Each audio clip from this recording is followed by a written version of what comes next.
ওটা করেছে উকিলরা, আমাদের কিছু করতে হবে না। যাই হোক, আমি প্রথমবার যদিও আমার কাছে আসতে পারিনি, আজকে সকাল থেকেও আমি চেষ্টা করেছিলাম, কারণ সকালে আমাদের ওখানে প্রচুর বৃষ্টি হয়েছে। বৃষ্টি হওয়ার কারণে আমি সকাল থেকেই রেডি করেছিলাম এখানে আসবো বলে, কিন্তু আমি আসতে পারিনি। বেলা থেকেই বেরিয়েছি, একটু বৃষ্টি থামলে, তো সেই জন্য আপনাদের কাছে আমি ক্ষমা প্রার্থী, কারণ অনেকটা দেরি হয়ে গেছে। এই পতাকা উত্তোলনের জন্য আমি সেটা দেখলাম বা ভাবলাম, সেই জন্য। যাই হোক, আমার বক্তব্য আজকে দলের মুখিয়া বা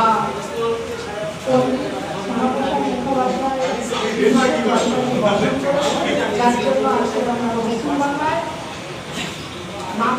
করে বসে আছি, সেই মানুষটি আমাদের দলটাকে গঠন করেছে সেই বিষয়ে। তবে খুব ভালো হয়তো বক্তব্য দিতে পারবো না, বলতেও পারবো না, কারণ এর পিছনে আমি সময়ও দিতে পারিনি।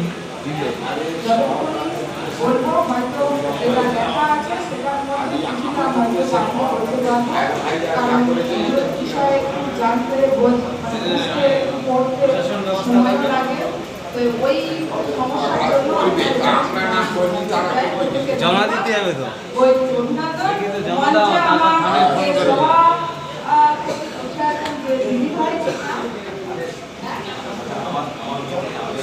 নেই এখানে। আমার এই মন্ডলে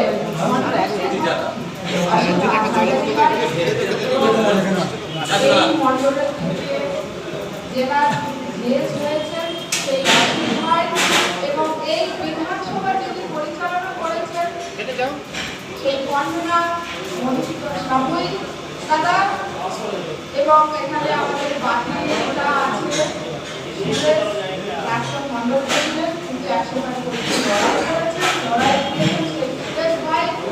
এবং আমার সামনে আমাদের পাড়াটা নামটা এবং মুখটা দেখে মনে পড়ে গেল, কারণ পাড়া